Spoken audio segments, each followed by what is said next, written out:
Did you know how jealousy ruined his fate forever? After Adam and Eve left the Garden of Eden, life continued outside the garden. They had two sons. The first son was named Cain, and the second was named Abel. Cain grew crops from the ground. Abel took care of sheep.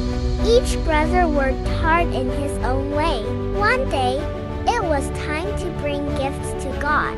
Cain brought some of the crops he had grown. Abel brought the very best from his sheep.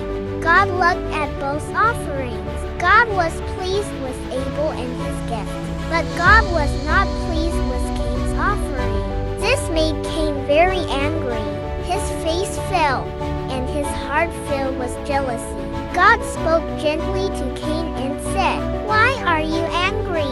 If you do what is right, you will be accepted. But if you do not, sin is waiting at the door. You must choose what is right." Cain heard God's warning, but Cain did not listen. One day, while Cain and Abel were alone in the field, Cain let his anger take control. In his jealousy, Cain hurt his brother Abel, and Abel died. God came to Cain and asked, "Where is your brother Abel?" Cain answered, "I do not know. Am I my brother's keeper?" But God already knew what had happened. God said to Cain, "What you have done is very wrong. Because of this, the ground will no longer help you, and you will become a wanderer on the earth."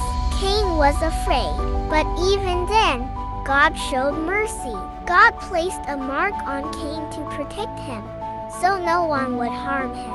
Cain left his home and went away to live in another land. This is how sin continued to spread in the world. But this story also teaches us something very important. God sees our hearts. God warns us before we make wrong choices, and God wants us to choose love instead of jealousy. Now here is a question for you. If you were Cain, what would you have done differently? Would you have listened to God? Tell us in the comments. We would love to hear your thoughts. And don't forget, more beautiful Bible stories are coming very soon.